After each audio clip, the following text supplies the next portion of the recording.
जय हिंद, नमस्कार, वंदे मातरम, भारत माता की जय। आप सभी लोगों का आपके प्यारे चैनल संस्कार जिस अकेडमी पे स्वागत करते हैं।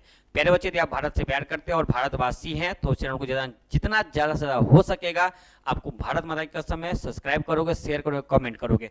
प्यारे बच्चे, हम आज जो बात करने जा रहे हैं आर्टिकल 370 के बारे में। अभी कुछ दिन पहले आपको पता होगा कि विधानसभा के चुनाव हुई जम्मू कश्मीर में और उमर अब्दुल्ला साहब जी वहाँ के जो है कि सीएम यहाँ के मुख्यमंत्री बने हैं। संसदीय बैठक हुई है, विधानसभा की पहली बैठक हुई। इसमें पहली बार ये बात कहा जा रहा है कि 370 की जो बात हो रही थी वो 370 को पुनः हटाया जाए और जो पुराना विशेष राज दर्जा की बात है उनको बहाल किया जाए। चलिए, इन सारी बातों के साथ में हम आप सभी बच्चों का स्वागत करते हैं एवं फिर से नमस्ते, नमस्कार। चलिए, हम लोग का टॉपिक क्या है, 370 जो है वापस लेने की बात पे जो है कि प्रयास की जा रही है। चलिए, हम जानते हैं कि ये है क्या और इसके बारे में कौन सी बातें हैं हम लोग करते हैं और देखते हैं कि ये है क्या। ठीक है, तो सबसे पहले हम समझेंगे कि जम्मू कश्मीर में जो है कि ये चर्चाएं हो रही है वो चर्चा आखिर है क्या, इसका हम चर्चा करते हैं। क्या है यह चर्चा में क्यों है? तो जम्मू कश्मीर नवनिर्वाचित जो विधानसभा के पहले सत्र के अनुच्छेद 370 को हटाने और जम्मू कश्मीर को विशेष दर्जा देने की बहाल करने का प्रस्ताव को पेश किया गया। आपको याद होगा कि 2019 में राष्ट्रपति के आदेश के अनुसार माननीय मोदी साहब जी ने जम्मू कश्मीर 370 को जो है कि हटाया था और पुरानी जितने भी 370 में आर्टिकल आते थे उन सारे चीजों को निरस्त किया था, खत्म किया था। जब 2024 में चुनाव हो रही है, क्योंकि 10 साल के बाद चुनाव हो रहा है और पहली बार सरकार गठन में आते हैं और सरकार बनते हैं कौन? तो उमर अब्दुल्ला। जब उमर अब्दुल्ला सरकार जी बनते हैं तो इनका सबसे पहला जो मांग होता है क्या? तो मांग ये है कि जम्मू कश्मीर 370 का जो है कि पुनः से बहाल किया जाए। चलिए, हम इसको जानते हैं कि क्या क्या बातें इसमें और होनी है। ठीक है, चलिए एक बार कमेंट करो सभी लोग, सब कुछ ठीक ठाक। तो आप सभी बच्चे से कमेंट में भारत माता की जय, वंदे मातरम जरूर लिखोगे ताकि मैं भी देखो कितने हमारे देश से चाहने वाले हैं जो भारत माता से प्यार करते हैं। तो यह प्रस्ताव जो था कि आपको याद होगा कि पुलवामा वो जगह जहां पे टेररिस्ट आतंकवादी हमले हुए थे और हमारे भारतीय नौजवान शहीद हुए थे। तो कहा यह प्रस्ताव पुलवामा के विधायक जो थे कौन? वहीद पारा ने पेश किया था। मतलब पुलवामा के विधायक कौन है? तो वहीद पारा है। यहां से आपको एक प्रश्न बन जाएगा कि पुलवामा के विधायक कौन है? तो वहीद पारा जी है। भाजपा ट्वीट द्वारा टिप्पणी को हटाने और प्रस्ताव को अस्वीकार करने के लिए, मतलब भाजपा का नाम था नहीं, 370 हट गया तो हट गया, अब पुनः इसको दोबारा बहाल नहीं किया जा सकता। उसने विधानसभा में क्या किया है? तो जोरदार हंगामा शुरू कर दिया है कि गलत बात है। नई विधानसभा का जो पहला सत्र शुरू कब? तो 8 नवंबर को समाप्त कर दिया गया। 8 नवंबर को समाप्त हुआ। उसी विधानसभा सत्र के दौरान में 370 अनुच्छेद को पुनः से बहाल करने के पास बात पे वहीद पारा जी ने चर्चा की है। अब जब ये चर्चा की है तो इनको सहपाठी के लोग होंगे वो तो चाहेंगे क्या कि भैया उसका तो बड़ाई तो करवे करेंगे। तो एक व्यक्ति है जिनका नाम है क्या? मोहम्मद मुफ्ती। आप जानते होंगे इनके बारे में। मोहम्मद मुफ्ती ने कहा है कि इस प्रस्ताव की सराहना की है। मतलब इन्होंने कहा है कि पीडीपी कौन? पीडीपी सुप्रीमो मोहम्मद महबूबा मुफ्ती ने विधानसभा में प्रस्ताव पेश के लिए पीडीपी नेता की सराहना की है। किनका? तो आपको याद हो कि वहीद पारा ही व्यक्ति है जिन्होंने इस बात को रखा था कि जो है कि 370 आर्टिकल को जो पहले बहाल थी उसको बहाल किया जाए, निरस्त जो किया उसको फिर से पुनः किया जाए। तो महामुफ्ती ने एक्स पर, कहां पे? एक्स पर एक पोस्ट में लिखा था कि आर्टिकल 370 को हटाने का विरोध करने और विशेष राज दर्जा बहाल करने के लिए संकल्प के तौर पे वहीद पारा, जो कि कहां के? तो पुलवामा के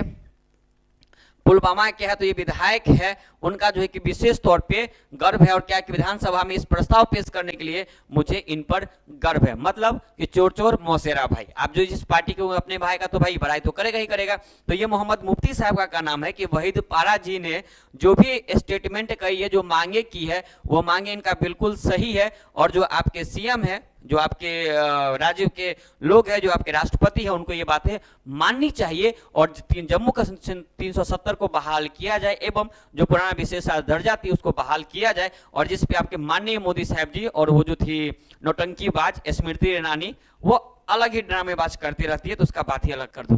ठीक है, अब कह रहा है कि उमर अब्दुल्ला जो आपके कौन वहां के? तो उमर अब्दुल्ला साहब वहां के कौन है? तो आपके सीएम बने हैं। ठीक है, नए सीएम बने। तो उनका बयान क्या है उसके बारे में हम लोग समझते हैं। तो जम्मू कश्मीर के मुख्यमंत्री उमर अब्दुल्ला, इस बात को याद रखना, ने कहा कि प्रस्ताव केवल जो है कि कैमरों के लिए पेश किया गया था। इनका वास्तविक कोई उद्देश्य, कोई महत्व नहीं था। मतलब 370 की जो बातें हुई है, जो 370 हटाया गया है, बस वो कैमरा के लिए था, कैमरा में दिखावटी के लिए था। इस हकीकत में इस जमीनी स्तर पे इसका कोई लेन देन नहीं है। अगर प्रस्ताव के पीछे कोई वास्तविक इरादा होता, ये का नाम किसका है, तो सीएम उमर अब्दुल्ला साहब का, कि अगर प्रस्ताव के पीछे कोई वास्तविक इरादा होता तो इस पर नेशनल कॉन्फ्रेंस के साथ चर्चा की जानी चाहिए थी। साथ ही उन्होंने ये कहा कि हमें पता था कि इसके लिए एक सदस्यीय ट्वीट पेपर तैयार किया जा रहा है। ये का नाम किसका है, तो आपके जो सीएम साहब है उमर अब्दुल्ला साहब, उनकी ये बातें स्टेटमेंट कहा गया है। ठीक है, चलिए हम आगे देखते हैं आगे क्या पॉइंट है, इसको समझेंगे। तो आपको याद होगा कि जम्मू कश्मीर में हम क्या बोले कि जम्मू कश्मीर में कब 5 अगस्त 2019 को जो था कि के लिए स्वीकार नहीं करते हुए अगर उन्हें स्वीकार किया होता, सुनो बात क्या समझना, जम्मू कश्मीर के लोग जो 5 सितंबर 19 को आर्टिकल 370 जो हटाया गया था, निरस्त किया गया था, उसके निर्णय को अस्वीकार नहीं करते हैं। यदि वहां के लोग जो जम्मू कश्मीर के जनता थे अगर उसको स्वीकार करते तो क्या बोले कि परिणाम आज अलग होता। मतलब यदि 370 जो आपने हटाया है वो अगर फायदेमंद था, सही था, और लोग अगर इस बात पे अगर आपकी बात को सराहते तो आपको जो चुनाव में इस बार बहुमत नहीं मिलता और हमें बहुमत नहीं मिलता। मतलब यहाँ के लोग आपसे नाखुश हैं, जिसकी वजह से आपके अगेंस्ट लोगों ने वोटिंग किया है। अगर कोई एक सदस्य तय नहीं, क्या लिखा है कि सदन इस पर कैसे विचार करेगा और इस पर चर्चा कैसे करेगा, यह कोई एक सदस्य नहीं बात करेगा। बिल्कुल सही बात है, किसी राज्य के बारे में कोई भी डिसीजन होगा तो किसी एक पार्टी से ही राय विचार करना उचित नहीं है, कोई एक आदमी से बात करना उचित नहीं। उसमें जितने भी संसदीय दल के लोग हैं, विधानसभा के लोग हैं, राज्यसभा के लोग हैं, वो सारे लोग बैठेंगे, अपनी अपनी बहुमतें देंगे, उसके बारे में निगेटिव पॉजिटिव की चर्चा होगी और जो फायदेमंद होगा उसको जो है पारित किया जाएगा। ठीक, अब क्या करना चाहिए, 370 की बहाली और जम्मू कश्मीर के लिए राज्य का दर तथा स्वेच्छा प्रस्ताव का केवल नेशनल कॉन्फ्रेंस द्वारा जम्मू कश्मीर के चुनाव के लिए अपने घोषणा पत्र में किए गए मुख्य वाद में से एक था। मतलब आप देखेंगे जब भी चुनाव होता है तो झूठों की बरसात होती है। मैं इतना लाख दूंगा, मैं उतना लाख दूंगा, मैं ये कर दूंगा, मैं वो कर दूंगा, मैं 300 करोड़ सरकारी नौकरी दे दूंगा। पता नहीं लोगों को क्या लगता है, एकदम फेंके जा रहे फेंके जा रहे फेंके जा रहे। अभी अपने देश के प्रधानमंत्री फेंकू आदमी है, जब देश का प्रधानमंत्री फेंकू होगा तो बाकी लोग क्यों नहीं फेंकेगा। तो उमर अब्दुल्ला साहब जी का जो नाम था कि जो मेरा घोषणा पत्र जारी हुआ था उसमें सबसे पहला जो मेरा घोषणा पत्र जो मुख्य बातें थी, बात ये थी कि जैसे हमारी सरकार बनेगी तो जो पहले था उसको पुनः लागू किया जाएगा और इसी पे लोगों ने हमें स्वीकार किया है और इसी पे खुश होकर लोगों ने हमें वोट दिया है। अगर जनता को इस बात से तकलीफ होता तो वोट हमें नहीं आपको होता और आज की जो सरकार होती वो बीजेपी पार्टी की सरकार होती। तो अपने जगह पर अब्दुल्ला साहब जी का नाम बिल्कुल ही सही है, कोई इसमें गलत की बात नहीं है। अब आपको याद हुआ कि जम्मू कश्मीर पिछले 10 सालों में कोई चुनाव नहीं हुआ था, ये 10 साल के बाद चुनाव हो रहा है। जम्मू कश्मीर विधानसभा चुनाव में नेशनल कॉन्फ्रेंस ने क्या थे गठबंधन से 90 में से कितना सीट जीता, 49। टोटल 90 सीट का वोटिंग हुआ है, 90 में 49 ये जीता है और आपको जो 29 सीटें बीजेपी जीती है। तो वही उमर अब्दुल्ला साहब का कहना है कि यदि 370 आपके लिए फायदेमंद होता तो ये जो रिजल्ट है वो ठीक इसका विपरीत होता। मतलब बीजेपी को 40-50 सीट होती और मेरे पास 20-22 सीट ही होता। चलो, भाजपा चुनाव मात्र कितने सीटों जीती, तो 29 सीट जीती। अब इस बात को याद रखना है, अगस्त 2019 में अनुच्छेद 370 को निरस्त करने के लिए और 10 साल के अंतराल के बाद विधानसभा चुनाव हुए। मतलब 10 साल के बाद विधानसभा का चुनाव हो रहा है जिसमें एनसीपी नेता उमर अब्दुल्ला, याद रखिएगा एनसीपी नेता उमर अब्दुल्ला 16 सितंबर को जम्मू कश्मीर के मुख्यमंत्री के रूप में शपथ लिया है। मतलब शपथ कब लिया, तो 16 सितंबर को लिया है। मुख्यमंत्री कौन है, तो उमर अब्दुल्ला साहब जी हैं जो कि जम्मू कश्मीर के नए सीएम के तौर पे क्या किए हैं, तो पदभार संभाले हैं। अब हम बात करते हैं किसके बारे में, तो अनुच्छेद 370 का इतिहास के बारे में कि उसके इतिहास क्या है चर्चा करते हैं। संविधान क्या, भारतीय संविधान अनुच्छेद 370 जम्मू कश्मीर को विशेष राज्य दर्जा प्रदान करना था जो भारत तथा पाकिस्तान और चीन के मध्य एक विवादित क्षेत्र है। आपको याद होगा कि जब भारत और पाकिस्तान अलग हुई थी 1947 में, तो वहां पे जो है कि ऐसा माना गया कि सब अपने अपने, क्योंकि 526 देशी रियासत था जिसमें 523 भारत से मिले और 3 ऐसे क्षेत्र थे जो कि बोले 2 तो हम बोले कि हम पाकिस्तान से मिलेंगे और जम्मू कश्मीर का इरादा था कि हम अपना एक अलग स्टेट बनाएंगे, अलग राज्य बनाएंगे, अपना अलग देश बनाएंगे। लेकिन पाकिस्तान के तरफ से जो है जम्मू कश्मीर में अटैक हो गया, और जम्मू कश्मीर इतनी शक्तिशाली नहीं थी, इतना पावरफुल नहीं था, उनके पास इतने हथियार नहीं थे, इतने सैनिक नहीं थे कि पाकिस्तान के साथ वो मुकाबला कर सके। और इसी वजह से वहां के राजा हरि सिंह ने पंडित जवाहरलाल नेहरू के विलय पत्र के द्वारा अपने राज्य को मिला और यहाँ से आर्मी के लोग गए। ये तमाम बातें आप पढ़े होंगे। तो इस मसौदा के भारतीय संविधान सभा के सदस्य कौन थे? तो वो सदस्य थे एन गोपाला स्वामी अय्यर ने तैयार किया था, जो इसे वर्ष 1939 में अस्थायी उपलब्धि के रूप में संविधान में जोड़ा गया था। ठीक है, इसने राज्य को अपना संविधान एवं ध्वज रखने के साथ ही रक्षा, विदेश मामले एवं संचार को छोड़कर अधिकांश मामलों में स्वतंत्रता रखने की अनुमति दी गई थी। मतलब राज्य जम्मू कश्मीर को किस किस मामलों में? तो ध्वज फहराना, संविधान बनाना, संविधान के बारे में, ध्वज रखने के बारे में, साथ ही साथ रक्षा और विदेश के मामले, इस सारी मामलों को छोड़ करके बाकी का कंडीशन, बाकी का रूल रेगुलेशन उसके ऊपर होता है कि जम्मू कश्मीर अपने अकॉर्डिंग वो काम करेगा। यह विलय पत्र की शर्तें पर आधारित थी, जिस पर गर्भ वर्ष 1947 में पाकिस्तान के आक्रमण के बाद भारत में शामिल होने के लिए जम्मू कश्मीर के शासक कौन? हरि सिंह ने हस्ताक्षर किया था। और आपके जो उस समय पीएम थे वो पंडित जवाहरलाल नेहरू थे। ठीक है, चलिए मेरे भाई आगे बढ़ते हैं। और आपको मैं आपसे यही विनती करूंगा दोस्त कि यदि वीडियो आपको अच्छा लग रहा हो तो ज्यादा से ज्यादा कमेंट करेंगे, शेयर करेंगे, लाइक करेंगे, क्योंकि आपका एक एक कमेंट, एक एक शेयर, एक एक लाइक हमारे एक एनर्जी बोर्नविटा का काम करता है। तो यदि आप भारत माता सच्ची दिल से प्यार करते हो तो चैनल को सब्सक्राइब जरूर करोगे, शेयर जरूर करोगे, क्योंकि आप पढ़ाई करते हो ना करते हो, लेकिन ये बात आपको जानने की बहुत ही आवश्यकता है। चलिए हम जाते हैं 370 को किस प्रकार निरस्त किया गया, मतलब हटाया कैसे गया उसके बारे में। तो राष्ट्रपति का आदेश आया और राष्ट्रपति के आदेश के अनुसार से जम्मू कश्मीर राष्ट्रपति शासन लागू किया गया और उसी लागू शासन के अनुसार 370 को हटाया गया।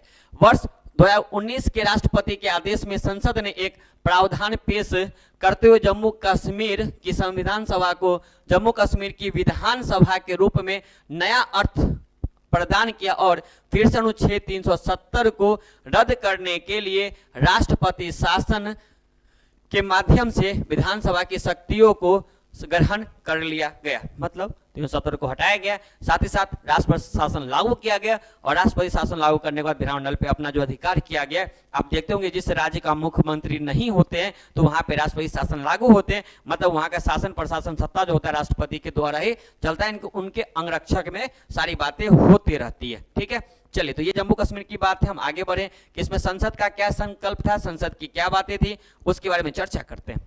संसद के दोनों सदनों कौन कौन थे? एक था लोकसभा और दूसरा राज्यसभा, द्वारा क्रमशः 5 और 6 अगस्त 2019 कब 5 और 6 अगस्त 2019 को समवर्ती संकल्प पारित किए गए। इस संकल्पों ने अनुच्छेद 370 के शेष प्रावधानों को भी रद्द कर दिया और उन्हें नए प्रावधानों से प्रतिस्थापित किया। ठीक है, जम्मू कश्मीर पुनर्राज्य गठन अधिनियम, ये क्या हो? तो जम्मू कश्मीर पुनर्गठन अधिनियम 19 को संसद द्वारा 5 अगस्त 2019 को पारित किया गया था। इस अधिनियम ने जम्मू और कश्मीर राज्य में 2 केंद्र शासित प्रदेश, एक आपका जम्मू कश्मीर था और दूसरा लद्दाख, दोनों को क्या किया? तो विभाजित कर दिया, दोनों को अलग कर दिया। ठीक है मेरे भाई, चलिए ये सारी बातें कोई खास विशेष नहीं था, जो विशेष बात था मैंने आप उस पर चर्चा कर चुका हूं, तो ये सब कोई विशेष बातें नहीं है। अब इसमें कह रहा है कि सर्वोच्च न्यायालय का क्या बातें थी। तो 11 दिसंबर कब? 11 दिसंबर तो इसको भारत के माननीय सर्वोच्च न्यायालय ने अनुच्छेद 370 और 35 का एक को निरस्तीकरण पर अपना ऐतिहासिक निर्णय सुनाया। कब सुनाया था? तो ये डेट याद रखिएगा कि 370 और 35 के पे अपना ऐतिहासिक निर्णय कब सुनाया? तो 11 दिसंबर 2023 को अपना ऐतिहासिक निर्णय सुनाया। इस निर्णय के माध्यम से न्यायालय ने भारत की संप्रभुता और अखंडता को संतुष्टि की, जिससे प्रत्येक भारत अपने मन में संजोए रखते हैं। मतलब इसका नाम था कि भारत एक अखंड है और ये हर भारतीय के मन में होना चाहिए।